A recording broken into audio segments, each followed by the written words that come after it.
Alors, comment soutenir l'établissement d'un partenariat positif entre la famille et le service de garde?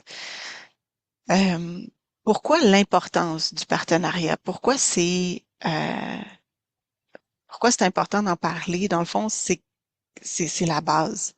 C'est la base de l'inclusion. Ce partenariat-là entre le service de garde et la famille, c'est la base même de l'accueil des enfants, de tous les enfants dans les services de garde. Euh, Si on regarde dans le programme éducatif du ministère de la Famille, il y a 5 grands principes qui guident les actions des services de garde et le partenariat avec les parents est un de ces principes-là fondamentaux de l'éducation à la petite enfance. C'est-à-dire que on peut pas fonctionner, on peut pas offrir un service de qualité si on n'arrive pas à construire, pas qu'on peut pas, c'est difficile de vraiment aller chercher ce service de qualité, toute la qualité éducative, si on n'a pas réussi à aller chercher le partenariat avec la famille ou si on ne le considère pas dans nos pratiques. Le ministère de la Famille, dans le programme éducatif, dit même que une relation qui est constructive et positive établie par le personnel éducateur et les responsables de services de garde en milieu familial avec les parents, ça va venir soutenir leurs interventions auprès de l'enfant. Donc, le fait de parler avec le parent à tous les jours, d'échanger, ça peut même augmenter le sentiment de compétence de la personne qui prend soin de l'enfant au service de garde, toute sa satisfaction au travail. Puis, ça va permettre tant aux parents qu'à l'éducatrice ou l'éducateur de raffiner ses connaissances du fonctionnement de l'enfant. Donc, savoir, OK, ben, à la maison, comment il réagit, au service de garde, comment il réagit, toi, qu'est-ce que tu fais quand il fait ça? OK, on peut s'entendre sur une intervention qui est commune, qui est ensemble. Ça vient vraiment bonifier tout le vécu de l'enfant au service de garde, mais aussi le vécu du parent, puis le vécu de l'éducatrice qui accueille l'enfant, parce qu'on arrive à faire équipe. Donc, c'est vraiment un des principes de base. Le ministère de la Famille, même dans d'autres documents, réaffirme ce principe-là, comme quoi c'est vraiment un des meilleurs moyens de prévenir certaines difficultés avec l'enfant, avec la famille. Donc, ça a vraiment toute son importance. Mais ça va pas de soi. C'est pas toujours facile. Euh, on a quelqu'un qui était qui s'était récemment ajouté à l'organisme, puis elle participe à nos premières rencontres d'équipe. Puis c'est sûr que quand on regarde, je me fais une place en garderie de l'extérieur, des fois on a l'impression que le cœur de notre intervention, c'est vraiment l'enfant. Puis on est vraiment centré sur l'enfant. Oui, on l'est, mais beaucoup de notre intervention est sur la famille. Puis là, dans une rencontre d'équipe, on est là à échanger sur les difficultés qu'on vit. Ah, moi j'ai telle difficulté, qu'est-ce que vous me suggérez? Puis à un moment donné, elle nous regarde et elle dit, je me rends compte à quel point la majorité de votre travail puis de ce que vous vivez, c'est entre les adultes. C'est de soutenir qu'est-ce qui se passe entre les adultes, entre la direction, l'éducatrice, le parent, la direction, les professionnels. Tout ce qu'on discutait dans cette réunion-là, c'était tout comment je peux faire en sorte que telle communication passe mieux. Je vis telle difficulté. Ou ah, le service de garde, puis là, le parent, ils s'entendent pas. Là, il faut que je soutienne un peu une résolution de conflit entre les deux. Fait qu'elle s'est rendue compte à quel point c'était présent, puis à quel point c'était beaucoup sur ça qu'on allait travailler parce que c'est pas toujours facile. On a des fois le parent y arrive avec un vécu au service de garde. Que son enfant soit diagnostiqué ou non, il y a un vécu par rapport à, des fois, quand l'enfant est déjà diagnostiqué, ben, ils ont vécu des choses avec l'enfant. Des fois, l'enfant est hospitalisé, la naissance a été difficile, donc ils arrivent pas, ils ont déjà plein d'émotions à l'intérieur, les parents. Dans le cas de détection, ben le parent, c'est tout un gros chemin qu'il a à faire quand il se fait dire, ben pour la première fois, là, ton enfant, je m'inquiète un peu de ce que je vois au niveau de son développement. Oh là, ça vient chercher beaucoup de choses chez le parent, ça vient chercher plein d'émotions. Il y a des parents pour qui, au niveau là, de même de la provenance culturelle de certains parents, ben ça se fait même pas de parler de ça avant l'âge de 5, 6 ans. Ben non, un enfant, c'est un enfant. Il y a plein de facteurs qui viennent jouer sur comment va être vécue cette relation-là. Donc, c'est important d'en tenir compte. Donc, je commencerai par vous présenter une petite vidéo justement qui parle des peurs. Euh, C'est les peurs, oui, du côté des parents, mais des fois aussi les peurs du côté du service de garde parce que il n'y a pas juste le parent qui peut vivre des émotions dans cette relation-là. L'éducatrice, la direction, tout le monde arrive dans cette relation-là avec déjà un vécu. Si l'éducatrice, l'année passée, elle a vécu une inclusion difficile avec un enfant, ça se peut que cette année, elle arrive déjà avec une certaine appréhension parce que, oh, hey, moi, l'année passée, c'était dur. Ça va-tu encore être dur cette année? Je suis fatiguée ou je vis des choses. Donc, et tout le monde arrive avec déjà une certaine charge dans cette relation-là. Puis c'est important de prendre le temps de, des fois, juste l'accueillir ou juste en avoir conscience. Donc, on commence par une petite vidéo. Toutes les vidéos sont disponibles sur notre site Internet. Vous allez avoir les liens après aussi. Puis dans le dans le PowerPoint lui-même aussi, il va y avoir les liens. Donc, je vais faire un changement de stage. On va aller sur le site de Je me fais une place et on va écouter les peurs.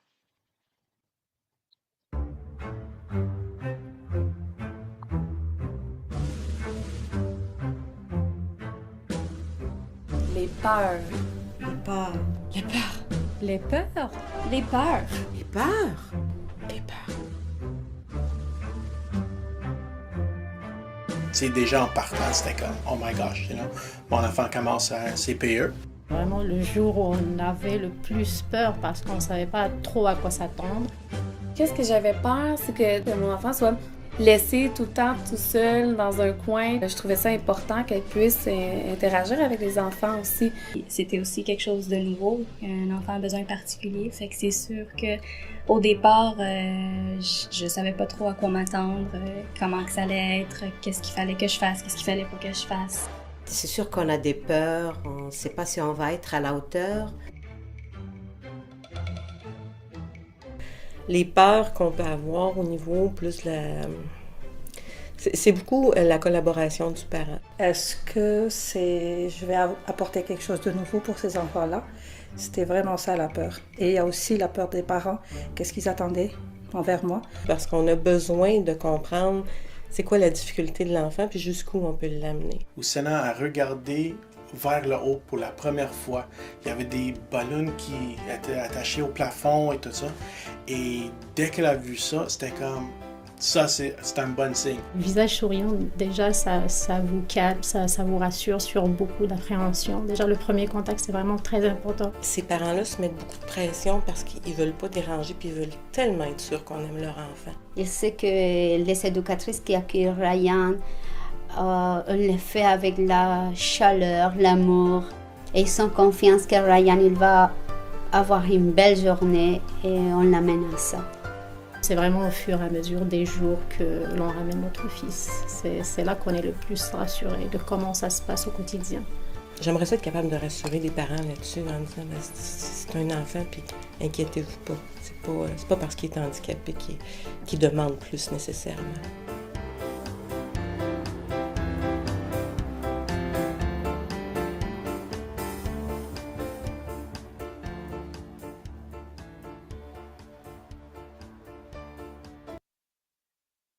Donc, on va aller ici, comme ça. Donc, je m'en retourne à la présentation. On est revenu avec les mots. Oui. Donc, les parents, quand ils abordent le service de garde, quand ils arrivent, ils ont beaucoup de besoins. J'ai fait une petite revue de littérature, voir un peu qu'est-ce qui ressort dans les recherches, c'est quoi les besoins des parents par rapport à l'inclusion de leur enfant, qu'est-ce qui ressort dans leurs propos, dans leur vécu. Une des choses qui ressort beaucoup, c'est que les parents demandent à être reconnus comme des experts de leur enfant. Ils souhaitent être mieux informés, plus impliqués dans les réunions et participer davantage à la prise de décision concernant les interventions sans se sentir jugés. Donc vraiment, ce désir-là, tu sais, de faire partie de l'équipe, de faire partie des partenaires qui entourent l'enfant et pas juste se faire dire voici ce qu'on va faire. Nous, on fait ça comme ça. Pas juste être informé, mais c'est aussi d'être impliqué dans les processus décisionnels qui concernent leur enfant. Les parents mentionnent aussi ressentir une crainte constante que leur enfant soit perçu comme un fardeau par le service de garde, ou encore qu'ils soient exclus ou stigmatisés. Beaucoup de parents, dans certaines situations, par exemple dans des situations conflictuelles, vont dire non, non, non, non, je veux rien dire parce que j'ai une place. Je veux pas perdre ma place. Donc souvent, ils vont même face à des besoins que eux auraient face au service de garde, ils vont parfois préférer se taire, ne pas faire valoir leurs besoins dans cette relation-là avec le service de garde. Même chose quand il y a des situations vraiment plus difficiles. euh, pour les parents, c'est rare qu'on voit des parents qui veulent aller jusqu'à porter plainte. Euh, d'un autre côté, le ministère de la Famille, quand on soulève des questions de « Ah là, il se passe ça, comment on peut soutenir le parent? » Ben souvent, la réponse du ministère, c'est « Ben, il faudrait que le parent porte plainte parce que c'est comme ça que nous, on est mis au courant de ces situations-là. » Fait que c'est un peu difficile parce que d'un côté, on a des parents qui ont peur que leur enfant vive des répercussions. Si jamais ils portent plainte, ils ont peur de perdre leur place, ils ont peur de... Et donc, ils ont pas nécessairement les moyens de se faire entendre ou de faire connaître leur situation autrement de la part du ministère. Fait que ça crée des fois une petite difficulté, ce qui fait que il y a quelques années, pour le ministère, des situations d'exclusion, de renvoi, de refus, c'était anecdotique. Alors que dans la réalité, je me rappelle avoir accompagné une maman dans la recherche d'un service de garde, on a eu 40 refus. 40 refus avant de trouver une place. Alors, pour moi, c'est pas anecdotique quand un parent reçoit autant de refus, puis des services de garde qui affichaient avoir des places disponibles là, sur à l'époque c'était magarderie.com qui permettait d'avoir c'était avant même la place 05 qui maintenant est devenue le portail, puis depuis l'arrivée du portail, ben là, on a des parents qui nous disent des choses comme là, c'est ça qu'on est en train de compiler un petit peu, savoir est-ce que c'est anecdotique ou est-ce que c'est quelque chose qui s'installe? Des parents qui reçoivent un message de refus de leur enfant avant même d'avoir reçu une lettre comme quoi il y avait une place. Donc, le service de garde voit le profil de l'enfant sur le portail puis dit non, lui, je le prends pas. Et le parent reçoit juste une lettre de refus puis il dit mais je savais même pas que j'avais une place.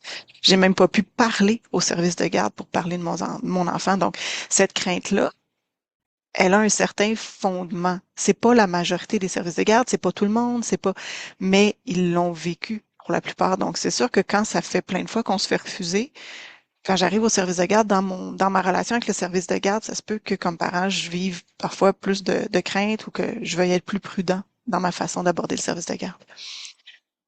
Les parents mentionnent à quel point les perceptions de la direction influencent leur vécu en tant que famille. Ça ressort beaucoup à quel point le leadership de la direction va vraiment jouer un rôle dans l'inclusion de l'enfant. Quand on a une direction qui y croit, qui mobilise son équipe, ben souvent ça se passe plus facilement pour le parent, pour l'enfant, et puis même pour le personnel éducateur. Donc, la direction du service de garde a un grand, grand rôle à jouer. Et puis, une des choses qui ressort, c'est qu'instaurer une collaboration fluide, continue et cohérente entre tous les acteurs est primordial pour favoriser l'engagement des familles. Encore une fois, ben, il y a des parents qui n'en ont pas d'acteurs autres que eux et le service de garde. Donc, ça aussi, c'est difficile pour l'engagement de certaines familles. Donc, c'est ce qui ressort un petit peu dans la recherche.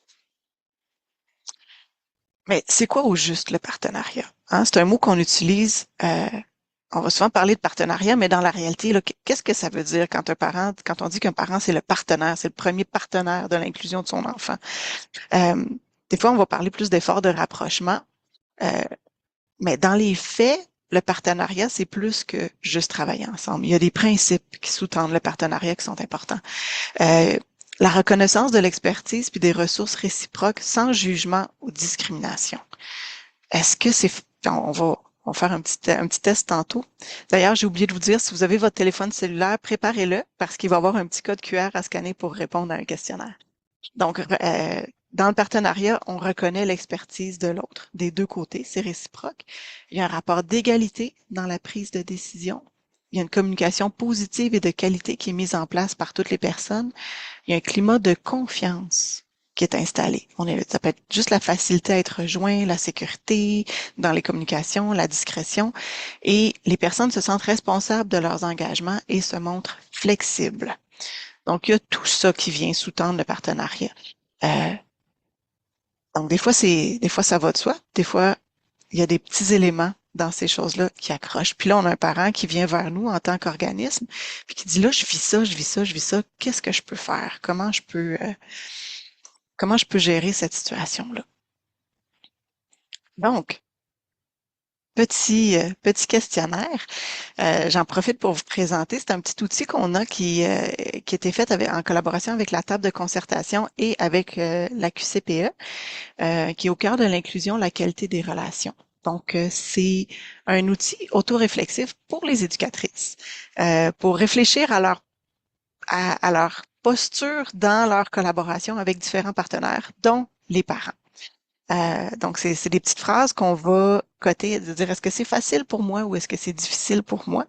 Donc, je vous présente un petit extrait, tout simplement. Donc, vous pouvez scanner le code du Menti ou sinon, ce que je vais faire, un peu, je vais juste copier ça ici. Je suis capable. On va aller ici comme ça. Et là, je vais aller dans le chat. Est-ce que je vais revenir ici?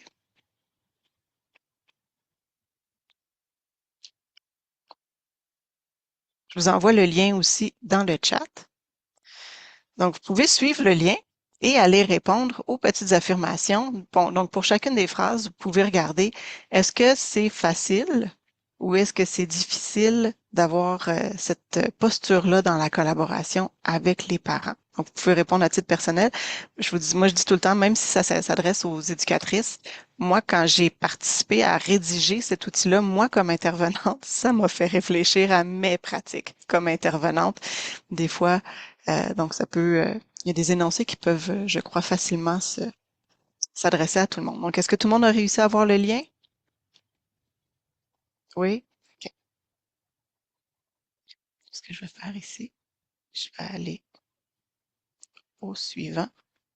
Normalement, si ça fonctionne, je devrais voir les réponses apparaître au fur et à mesure.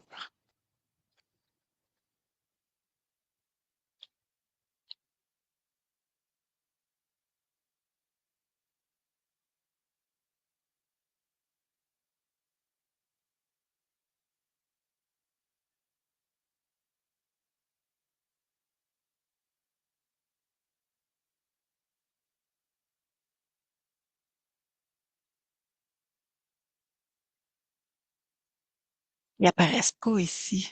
Je les vois pas. Ah, oui, il fallait juste que je fasse un petit refresh. Ah,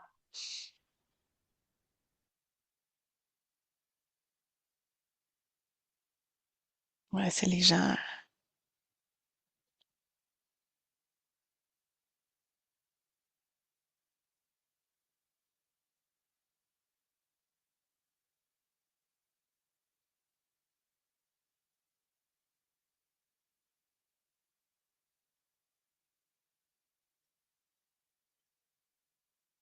D'autres qui sont en train de répondre. Oui, ça s'en vient. Donc déjà là, on voit une petite tendance. Donc, il y a des choses qui sont plus faciles globalement. Donc, tenir compte de la disponibilité, de la réalité quotidienne de la famille pour ajuster mes demandes, mes attentes, c'est plus facile. Mais on voit que exprimer des limites avec bienveillance et agir de façon à préserver la relation avec le parent malgré les difficultés. Ah, là, c'est une petite tendance vers le un petit peu plus difficile. C'est vrai, c'est souvent quelque chose qu'on vit de se dire, OK, là, il faut que je mette une limite, mais il faut que je sois bienveillant dans ma limite. Puis, quand on vit une relation qui est plus difficile avec un parent ou avec un service de garde, des fois, euh, c'est pas toujours facile de rester dans cette bienveillance puis de rester dans cette posture-là face aux parents ou face au service de garde. Donc, oui, comme que je bouge ma page pour que ça revienne avec toutes les réponses. Ce Ce qui est intéressant, c'est que la semaine dernière, j'ai fait une communauté de pratique avec des gens du réseau des services de garde, du réseau de la santé, quelques personnes du communautaire, des bureaux coordonnateurs. Et puis, les réponses étaient un petit peu différentes. Ce qui ressortait comme étant le plus difficile, c'était de respecter le rythme et le cheminement de chaque parent par rapport aux besoins de soutien particuliers de leur enfant. Et c'était quelque chose qui était vécu beaucoup du côté des services de garde, cette difficulté-là de respecter justement le rythme du parent. Puis on en a discuté. Puis ce qui ressortait beaucoup, c'est que il y avait un sentiment de détresse des fois du côté du service de garde face aux parents qui est pas en mesure qui est pas encore prêt à voir peut-être les difficultés de son enfant parce que ce qui arrive aussi, c'est qu'en service de garde, le financement pour avoir du soutien dépend aussi de ce cheminement-là du parent pour aller chercher des services, pour pouvoir aller avoir un fameux rapport du professionnel, pour aller chercher une allocation. Donc, pour les parents, pour les services de garde, ça faisait vivre, ils sentaient une pression de dire, OK, mais là, c'est parce que là, le parent, là, j'ai besoin qu'il collabore pour pouvoir aller chercher le soutien dont j'ai besoin. Puis une pression aussi euh, je veux amener cet enfant-là à développer son plein potentiel. Moi, c'est mon rôle en tant que service de garde de faire en sorte que l'enfant, il rattrape ses retards. Il y a un peu cette perception-là des fois. Et puis, ça amène justement cette pression-là qu'ils ressentent ben là, faut que le parent reconnaisse les défis de son enfant. Faut qu'il aille se chercher un diagnostic. Faut qu'il aille se chercher des services parce que là, l'école s'en vient dans 1 an, l'école s'en vient dans 2 ans. L'enfant sera pas prêt. Qu'est-ce qui se passe? Donc, ça avait ressorti beaucoup, beaucoup du côté des services de garde, cette difficulté-là. Donc, alors on arrive, je pense que on a pas mal nos réponses. Donc, ici, exprimer mes limites avec bienveillance. Euh, c'est tout à fait. Ben, je vous raconte. Non, je vais vous la raconter plus tard cette histoire-là avec une autre diapo. Sinon, ben, communiquer des informations objectives sans jugement sur l'enfant dans sa globalité. C'est ressorti. Il y a une maman qui a témoigné à mon en disant, j'ai connais les défis de mon enfant là. Tu peux-tu me dire qu'est-ce qu'il fait de bien au service de garde? Tu peux-tu me parler de sa personnalité aussi, me parler de comment il participe, comment il est avec les autres? Tu sais, l'enfant, c'est un tout. C'est pas juste des besoins particuliers. C'est pas juste des retards à rattraper. Il y a aussi des choses qu'il aime. Il y a aussi des relations. Puis le service de garde, tu sais, c'est un milieu auquel le parent, il a pas accès. Il le regarde un peu de l'extérieur. Donc, c'est pas d'avoir comme un portrait global de son enfant au service de garde. C'est beaucoup plus intéressant. C'est beaucoup plus riche que de juste se faire parler des besoins de son enfant ou des défis de son enfant. Inviter le parent à exprimer ses idées, poser ses questions, proposer des pistes de solutions. Des fois, on est prêt à les entendre. Est-ce qu'on est prêt à les considérer, les pistes de solutions du parent? Est-ce que je suis prêt à faire le chemin pour aller le rencontrer à mi-chemin puis dire, OK, on va essayer des choses que ça me sort de ma zone de confort, mais je suis prêt, on va essayer ces choses-là. Considérer que tous les parents ont des compétences, des connaissances qui peuvent être différentes des miennes, mais tout aussi importantes. Des fois, ça va de soi, mais je me rappelle d'un article que j'avais lu. C'était un travailleur social qui réfléchissait à ses premières années de justement travail social en approche systémique avec les familles. Puis il dit, ouais, quand je suis sortie de mon école avec mes connaissances, mon expertise, je considérais que les familles compétentes, c'était celles qui savaient reconnaître leur incompétence et donc être prêtes à accepter mes pistes de solutions que j'allais leur proposer. Des fois, est-ce que je suis prête à accepter qu'une famille soit pas d'accord avec moi? Est-ce que ça fait d'elle une famille incompétente? Est-ce qu'une famille qui est pas encore prête à peut-être considérer tout de suite les besoins particuliers de son enfant, est-ce que ça fait d'elle une famille incompétente? Dans mes perceptions, des fois, c'est un petit peu ça aussi qu'on peut ressentir de, ben voyons donc, le parent, il est juste pas prêt à voir son enfant, comment ça se fait, et pas prêt à le voir tel quel, comme il est. Tu sais, c'est des petits jugements qu'on peut entendre parfois, ou que même des fois on peut ressentir, on est humain. Donc, des fois, c'est quelque chose aussi qui peut être plus difficile. Donc, c'était pour vous faire vivre un petit peu cet outil-là. Il est disponible, vous allez avoir le lien. Ça peut toujours être intéressant de réfléchir ou même des fois de le partager avec certaines personnes qui pourraient en avoir besoin.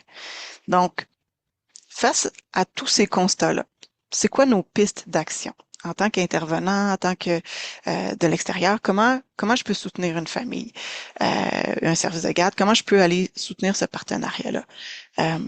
Donc, encourager la prise de décision par les parents, favoriser des choix éclairés. Moi, je dis souvent, pour une famille, ce que je veux, c'est qu'elle ait toute l'information pour prendre sa décision.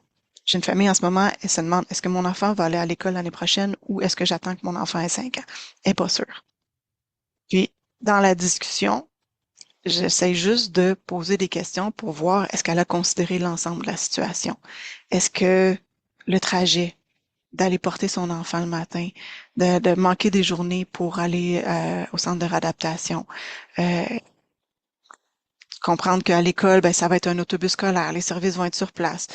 Là, quand elle me dit, oui, j'aime beaucoup son accompagnatrice. OK, t'aimes son accompagnatrice. Est-ce que l'année prochaine, ça va être la même accompagnatrice? Est-ce que t'aimes juste son accompagnatrice ou est-ce que c'est la relation avec l'ensemble du CPA? Ah non, non, moi, c'est le CPA au complet que j'aime. Ah, parfait. Fait qu'on va questionner. J'ai t'as-tu parlé avec la direction pour savoir qu'est-ce qui s'en vient l'année prochaine pour ton enfant au niveau du changement de groupe, au niveau de l'organisation des services? Moi, tout ce que je veux, c'est qu'elle ait vraiment l'ensemble des informations pour après ça prendre sa décision, puis sa décision lui appartient à 100%. Mais le fait de questionner tous les éléments de la situation, ça permet d'après ça considérer tout ce qui peut influencer sa décision dans la situation. Partager une information pertinente, validée et complète. Je mets ici en garde contre Dr Google, contre les groupes sur les réseaux sociaux. Il y a beaucoup de fausses informations qui circulent, beaucoup de choses qui se disent, des parents qui nous arrivent et qui disent là, telle fille sur tel groupe, elle m'a dit que à son service de garde, il y avait une orthophoniste qui vient faire de la thérapie avec son enfant à tous les jours. Comment ça se fait que j'ai pas ça à mon service de garde? Ça devrait être comme ça. Ah, est-ce que c'est une bonne information? Quand on regarde dans les documents du ministère, c'est écrit exactement l'inverse, c'est-à-dire que l'allocation ne doit pas servir à défrayer des services de réadaptation réguliers et continus dans le temps.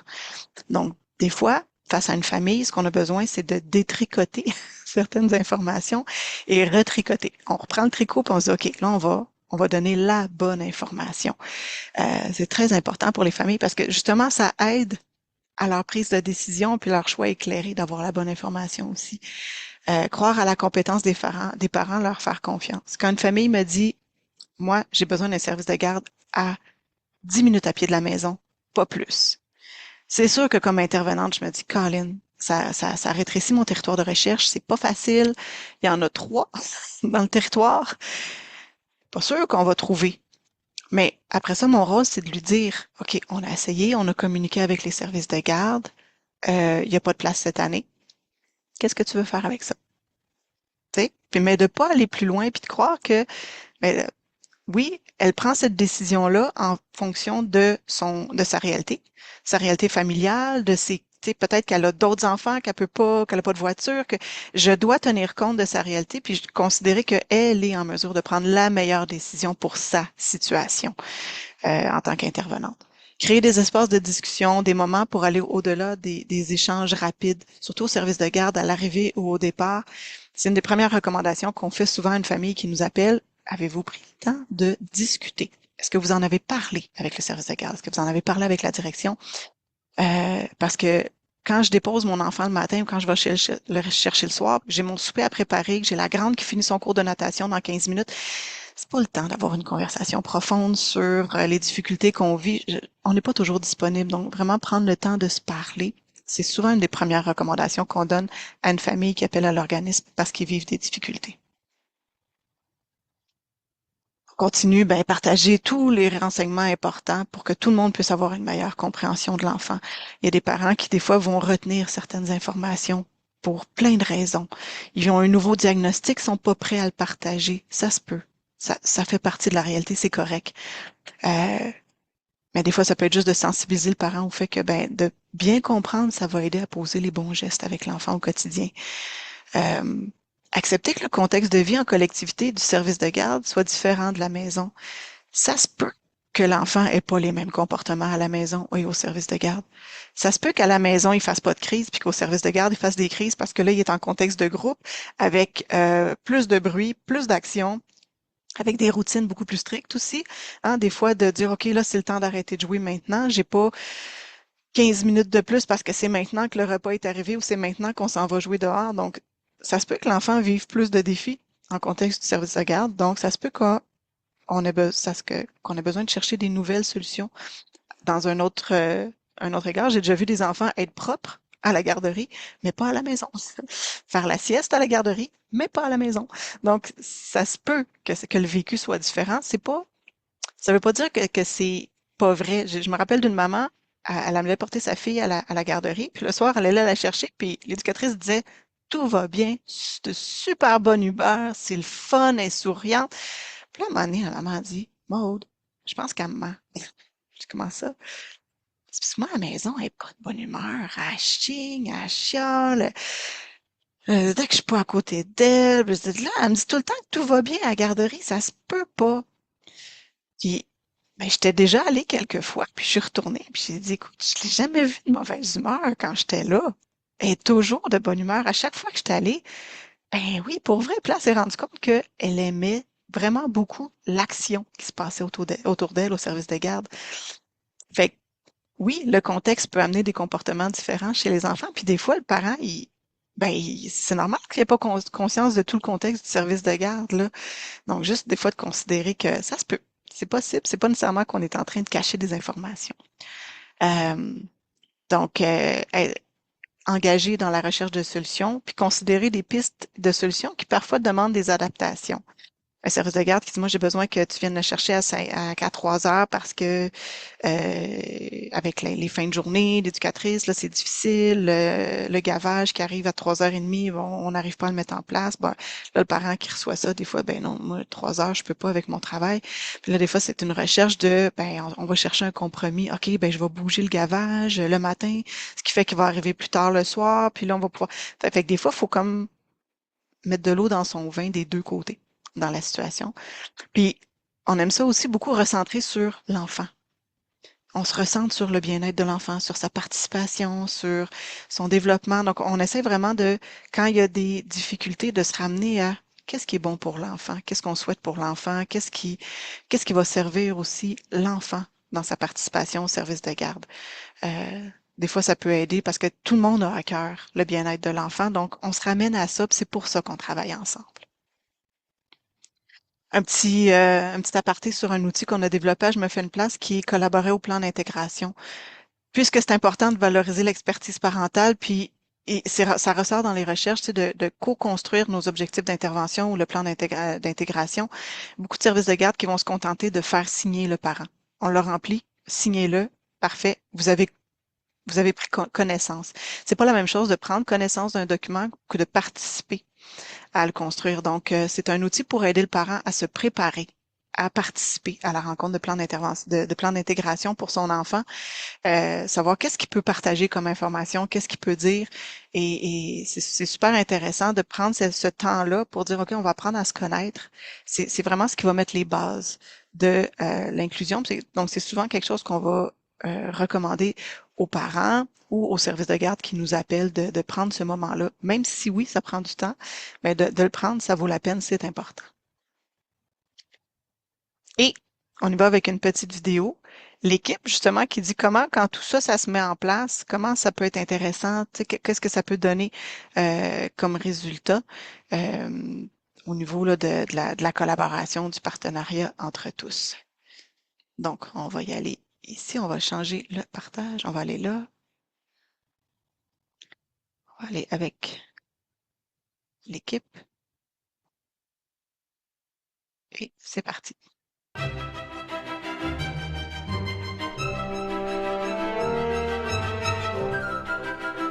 L'équipe. L'équipe. L'équipe! L'équipe! Là, je peux commencer par dire que c'est un milieu ici où on travaille vraiment tous en équipe. Ça fait partie des critères d'embauche, en fait. Quand on embauche le personnel, ils savent qu'ils vont avoir à travailler avec des enfants de besoins particuliers. On est tout le temps en train de discuter puis d'essayer de trouver des nouvelles choses, des nouvelles activités.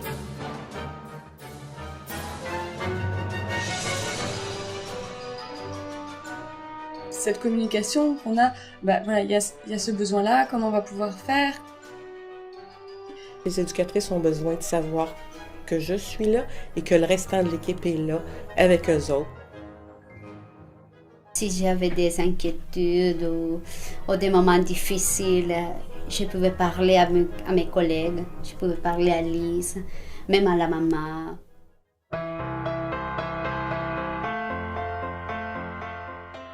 Les parents, eux, c'est vrai qu'ils attendaient de moi quelque chose, mais il y avait quand même une collaboration. Donc on s'est dit, on va s'aider. J'échange beaucoup avec le papa surtout parce qu'il vient tous les matins la porter.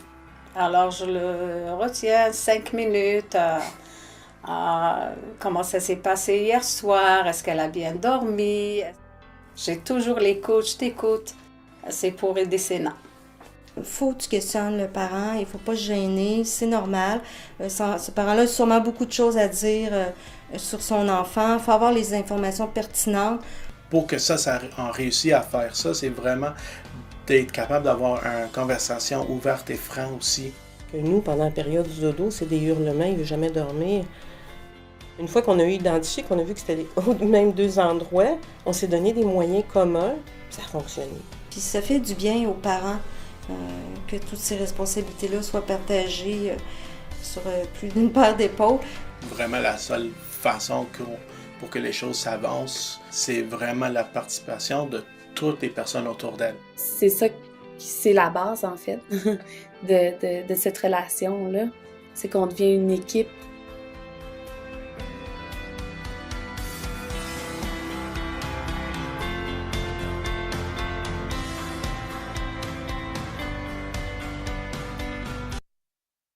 Donc, ici.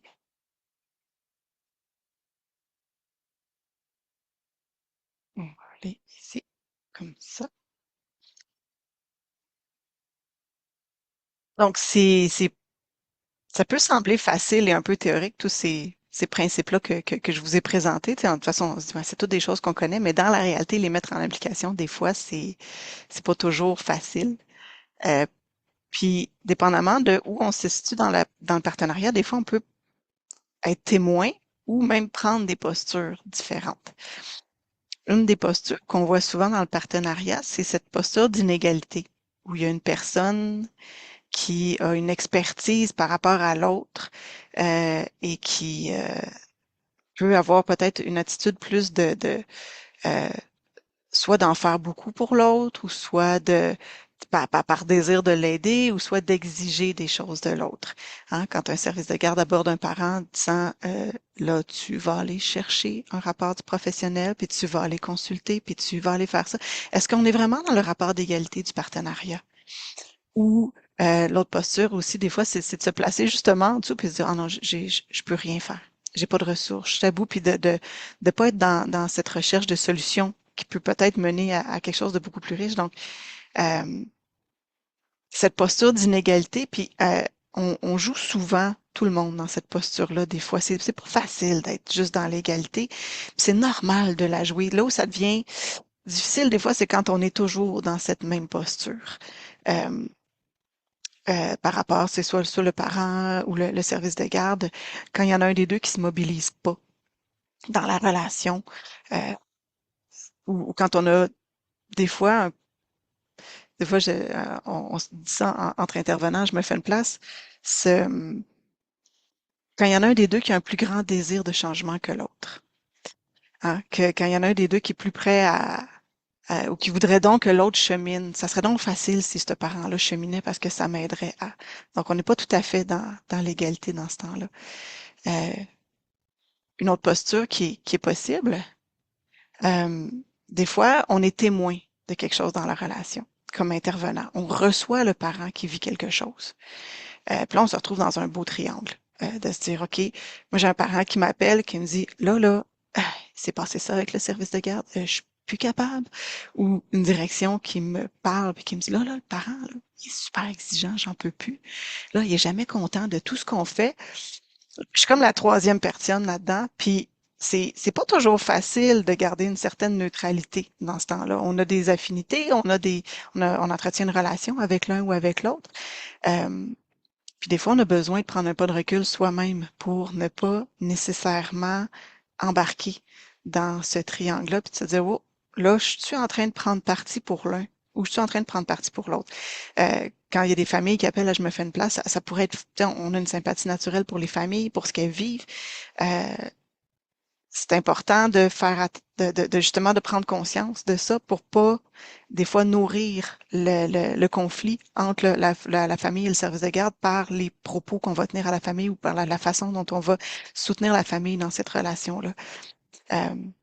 Ce que je m'en allais vous raconter tantôt, c'est que ça m'est arrivé il y a quelques semaines, puis 16 ans d'expérience, mais c'est pas grave, je suis rentrée dedans. C'était une direction qui me disait à quel point la famille était difficile, puis c'est pas ça, moi, que j'ai de l'autre côté, puis c'est pas ce que je reçois du côté de la famille, puis mon premier réflexe comme intervenante, j'ai vraiment eu envie de dire, ben voyons donc, pas si dur que ça, cette famille-là, elle est super reconnaissante, puis j'ai vraiment eu envie de rentrer. J'ai été sauvée par un appel téléphonique que la directrice a reçu. J'ai fait, oh, c'est bienvenu cet appel-là. J'ai pris un pas de recul. Il a fallu que je quitte parce que l'appel allait durer longtemps. Donc, je suis rentrée. Là, j'ai parlé à mes collègues. Je dis, là, je vis ça. Puis, même quand ça fait longtemps qu'on est dans l'intervention, puis qu'on donne des formations et tout ça, là, c'est mes collègues qui m'ont regardé, qui ont dit, Maud, t'arrêtes pas de nous dire ça quand on est dans des situations comme ça. Tu nous dis tout le temps, non, non, faut que tu prennes le temps d'écouter, d'accueillir. Puis là, je me suis dit, ben oui, c'est vrai. J'étais tellement dans la sympathie à la famille que j'étais pas prête à accueillir ce que la direction vivait. Je suis retournée la fois suivante. Et là, je me suis remis dans une posture d'empathie, puis je me suis sortie de ce désir-là de défendre la famille. Puis en fait, juste en étant dans l'écoute face à la direction, qui vivait quand même ça difficilement, puis juste d'être capable de lui faire valoir, ben écoutez, ça c'est vraiment positif dans ce que vous faites. La direction a comme fondu devant moi, puis a dit, ah, merci. J'avais besoin de me... Tu sais, je me fais pas souvent dire merci ou que je fais du bon travail, fait que merci de me le dire, merci de le reconnaître. Puis ça a comme tout changé la dynamique. Fait que des fois, soi-même aussi, on a besoin de prendre un petit temps de recul pour être capable d'être dans le soutien à cette relation-là qui n'a pas nécessairement besoin de dépendre de nous. Des fois, juste d'être dans l'accueil face à un, dans l'accueil face à l'autre, ça permet aux deux personnes après ça d'être capables de se parler. Fait que l'idée, c'est je suis là en soutien pour cette relation-là qui est indépendante de moi et j'ai pas à prendre parti pour l'un pour l'autre. Moi, ce que je veux, c'est proposer des pistes de solutions qui vont permettre aux gens de se parler, de s'entendre. Donc, comment on peut y arriver? Ben, justement, aider les personnes à prendre un pas de recul par rapport à toute situation, de se dire, OK, qu'est-ce qui se passe? Comment, des fois, juste d'être écouté, la personne fait, ouf, puis après ça, elle est prête à reprendre la discussion. Ben, écouter, accueillir, refléter leur vécu, inviter à tenir compte du contexte quand vient le temps de communiquer. Puis qu'est-ce que tu sais, comme on se disait tantôt, est-ce qu'on peut se prendre une rencontre plutôt que de faire ça le matin ou le soir? Prendre le temps de valider notre compréhension de l'ensemble de la situation avant de proposer des solutions. Parce qu'il y a plein de choses que je connais pas dans le contexte. Fait que si je lance tout de suite des pistes de solutions, peut-être que je tiens pas compte de plein d'éléments. Proposer des rencontres, un temps avec le parent, puis favoriser une communication qui est teintée de politesse, de courtoisie, de tact. C'est la base. Ça revient tout le temps, ça revient souvent à ça, mais prendre ce temps-là d'essayer d'établir un climat de communication où tout le monde se sent bien. Donc, quand je suis en tant que partenaire extérieur, c'est les choses qu'on peut faire là, quand on accueille une famille qui vit quelque chose par rapport au service de garde. Je termine avec quelques ressources. Vous allez avoir des liens. Je vous les présente pas toutes, mais les liens vont être disponibles sur je m'excuse, j'ai l'école de ma fille qui m'appelle, ça fait 3 fois, puis je le sais qu'elle a mal au cœur. Je vous quitte, je rappelle l'école, je suis un peu déconcentrée. Donc, vous allez avoir les liens, il y a des outils parfois pour se sensibiliser à la réalité du parent, le petit astronaute, la vidéo Choisir l'inclusion, des outils pour mieux connaître les rôles, les responsabilités du service de garde ou les rôles, les responsabilités de chacun, collaborer au plan d'intégration, ça je vous l'ai montré. Un outil pour les parents qui des fois peuvent rencontrer des difficultés avec le service de garde. Des fois, comme aussi nous, comme intervenants, juste d'en prendre connaissance puis de soutenir le parent dans ses démarches de résolution de conflits avec le service de garde, ça peut être intéressant. Une grille de développement pour un parent qui pour qui, des fois, on en a parlé avec les services de garde la semaine dernière, des fois, pour eux, c'est pas évident que leur enfant a peut-être des retards de développement. Fait que, quand on dit de partager une information qui est validée et complète, c'est quoi une grille de développement 0-6 ans, ça peut être intéressant. Puis, première ressource, on a Martine qui est avec nous pour des parents qui vivent des choses. Le Petit Pouls d'Amérique, qui est un podcast sur audio. Donc, c'est des petits outils qui peuvent nous aider ou qui peuvent aider, qu'on peut référer, qu'on peut envoyer aux parents ou qui peuvent nous aider, nous, à avoir des choses pour nous aider là, à soutenir le parent qui vit des situations.